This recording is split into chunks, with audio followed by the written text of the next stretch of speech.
All right, welcome to week 6. If you're viewing this video on Monday, then might I say, may the 4th be with you. And, go watch a Star Wars movie today. That sounds like something fun to do. Today and this week, we're going to talk about three-dimensional figures. We're going to talk about prisms, pyramids, spheres, cones. We're going to give you some formulas and some ways to do some interaction with regards to these shapes. The assignment's going to be on the last 2 slides and requires you to do a little bit of work with these, but I don't think is overly difficult. So, what is a prism? Well, in a 3D shape that's drawn in 2 dimensions, a prism looks like this. There are triangular prisms. There are things called cuboids and cubes. There are cylinders. There's trapezoidal prisms. There's pentagonal prisms. There's hexagonal prisms. There's octagonal prisms. There's all different types of prisms. The cool thing about a prism is that it is named based on the shape of the base. So the base, there's 2 of them. There's a front one, a top one, and a bottom one, so you could call it. So, think about what a prism could be. Well, what if you had a geometry book? A box that Amazon shipped in. A lot of times those are basic prisms, meaning the top and the bottom, or the front and the back, depending on how you lay the boxes, all the same side. And then each face, the face are these things. These are rectangles. They're the 2 things that join the sides of the bases. So the rectangles join the bases. So in a triangular prism, there are 3 sides, 2 bases. The 2 bases are triangles. The 3 sides are the same size rectangles. In a cuboid or a cube, all of them are of the same thing. So there's base 1.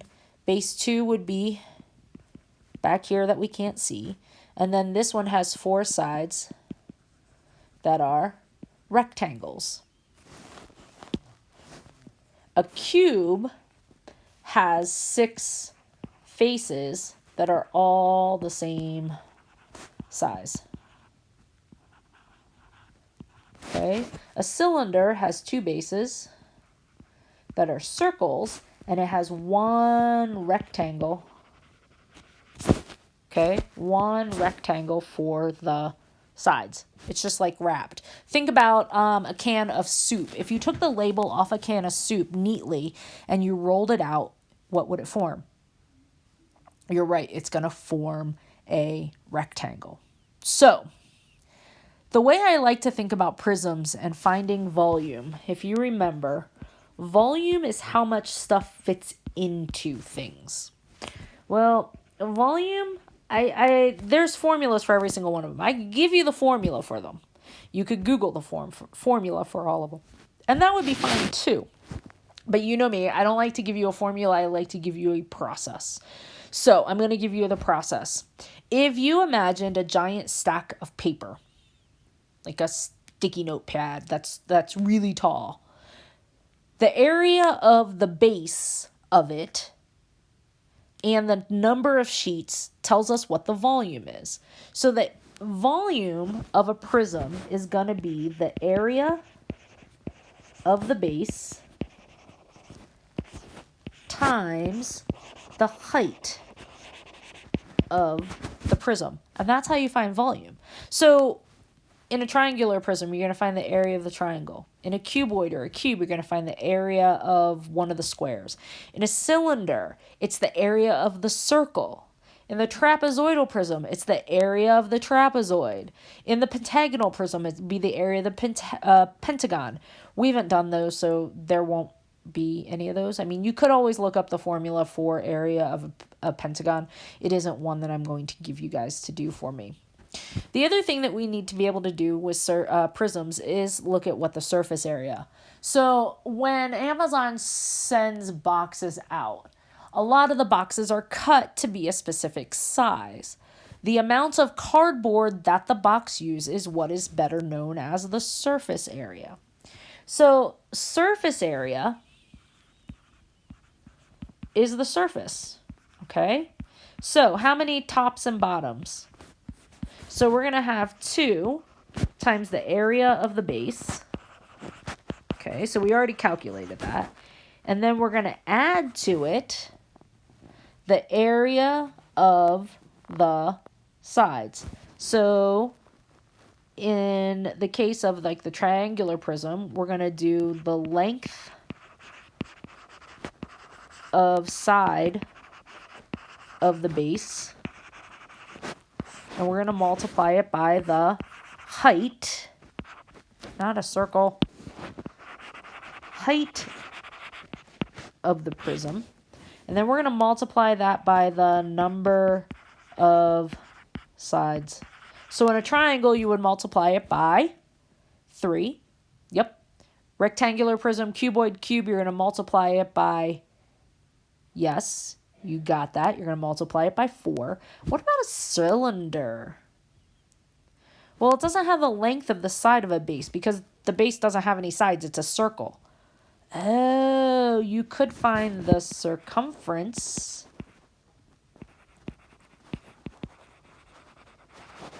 times the height. Yes, you're right. This would be for circle, for cylinder. You're still going to have to add 2 of the area of the base, so you do need to actually still be able to find that. Okay? All right, pyramids. We're only going to deal with square pyramids for right now. So, area, volume. It's very similar. So, we're going to find the area of the base. We're going to multiply it by the height. But that doesn't sound right. I mean, the height is this thing in the middle. It's right where it connects to the ground, right? So the height is here, right? But if I multiply it by a height, it would actually be a prism. So we're going to take that volume and we're going to take that number and divide it by 3. Okay? Surface area.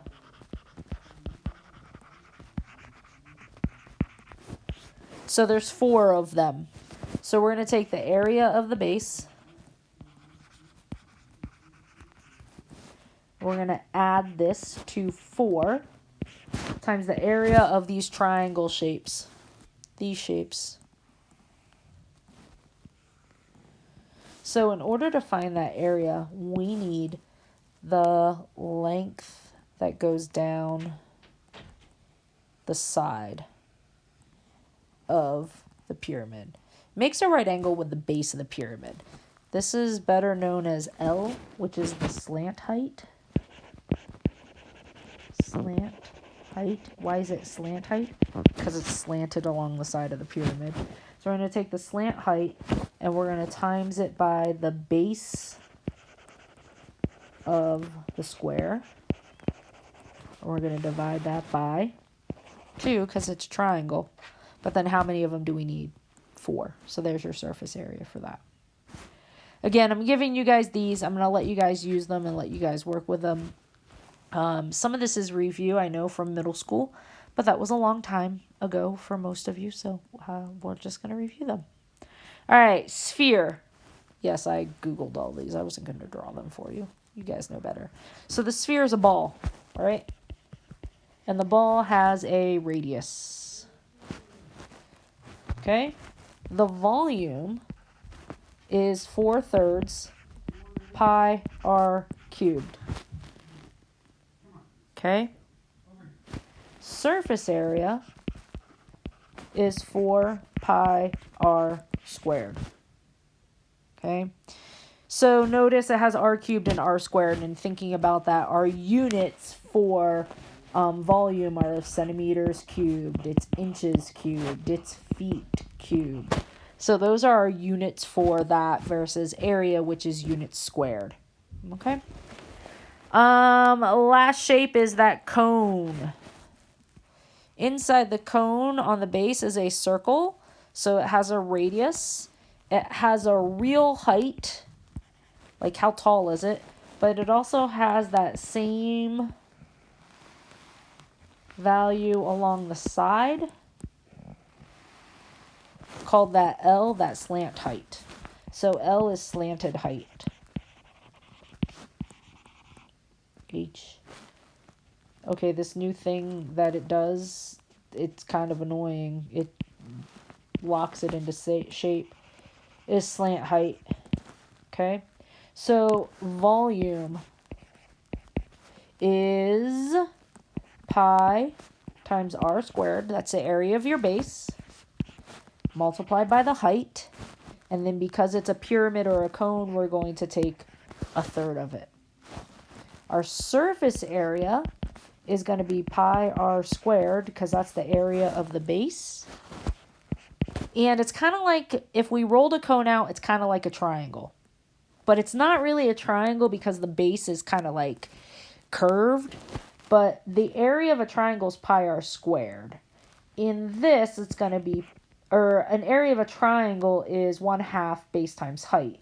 So in this case, we're going to take pi times r, and we're going to multiply it by the slant height. Now, pi times r has part of the circumference, but usually that's 2 pi r. But if I took 2 pi r times the slant height and divided it by 2, you're right. We're going to get rid of this 2 and get rid of this 2, and it ends up being pi r L. L being the slant height. Okay? So it's kind of like the area of a triangle.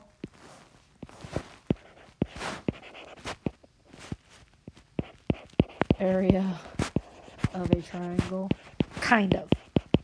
Like, not exactly, but kind of like an area of a triangle plus the area of the base. Okay? And if you rolled out a cone, wouldn't it look like that? Bingo. You're right. You got it. All right. So what's your assignment? The assignment's actually pretty cool. I like it. You need to locate an object in your house. It could be outside of your house. It might be like in the your garden or your yard. Be safe. Make sure you're social distancing. It might be further outside. But you need to locate an object in your house. I would highly suggest you choose an object similar to one of the ones that we talked about in the notes. You need to take a picture, draw it, make a video, something to this effect. You need to use an implement to measure the object. Now, let's say you don't have a measuring tape. I've got measuring tapes at the house because I like to build things. I like to sew, so I've got measuring tapes all over. But let's say you don't have a measuring tape. We're going to talk about that in a second. But you need to use an implement to measure the object. You need to find the area of one side of the object. You need to find the volume of the object. And then to the best of your ability, you need to find the surface area of the object. You're going to submit this via the Google form, just like we have been. Now, what does it mean if I don't have a measuring tape? So how could I use it? I wrote down you could use a spoon to create new units of a spoon, or you could use a paper clip, or you could say, I've got this water bottle and I'm going to use the water bottle repeatedly, and maybe something to that effect. So this is that idea of what are called non-standard units. Before they invented tools like rulers and tape measures, they used customary measurements like an inch or a centimeter. People use non-standard units like their hands or feet to measure things. Because hands and feet can be different sizes, they were considered non-standard units of measurement. Below are some other non-standard tools. So they showed a paper clip. Maybe you use a pen. Maybe you use a set of blocks that you have. Maybe you've got Jenga and you can figure out how tall things are based on these Jenga measurements. You can create your own units to measure whatever the object is that you use, because it's going to be very hard if you don't have a measuring tape. It is still a doable thing. So maybe you look at your dresser and you go, oh, that's a rectangular prism. I don't have a measuring tape, but you know what? I've got this spoon and I can lay out 4.5 spoons by 20 spoons. And you just measure it using that. So then your units are going to be like spoons cubed or paper clips cubed or something like that. So Again, you're going to find an object. Maybe you take a picture of it. You guys were really, really good at using your phones. Maybe there's actually a measuring tool on your phone that you could actually use to measure your object. But I want you to be creative, find something fun. But I would look for something that may fit one of the shapes that we actually talked about in today's video. Hope you guys are well. Oh, what are we going to do for week 7? Because we're kind of done with grades on the 15th. Here's what's going to happen at the end of this upcoming week. At the end of this upcoming week, I'm going to upload what's going to be your final project. This is a way to earn between 3 and 5 percentage points added directly to your grade. Some of you could use it drastically. The project I will upload to Schoology on Friday. So 4, 5, 6, 7, 8. On the 8th. It will be due on the 15th. Normally everything's been due on Monday, but because I have to get grades submitted, it needs to be due on the 15th. So that's not this coming Friday, but the Friday after. So please check back on Friday for the project. You can start it over the weekend. It is what is called a celebration of learning. I will actually do a short video to introduce the project to you and then post the project on Schoology as well under a final exam category. But again, this isn't a traditional final exam where you have paper and pencil and you have to answer a whole bunch of questions. You guys are going to celebrate the learning that you've done this year and demonstrate to me that you have made strides in your geometry. So check back on Friday. Today is Sunday, so I'm actually going to post this today. So if you guys want to get started because you finished everything else, feel free. I hope you guys are all well. I miss you. I'm really pretty sad that we're not going to get back together this year. So I am going to expect you all to come find me next year and say hi. So hope you guys are well. Talk to you later.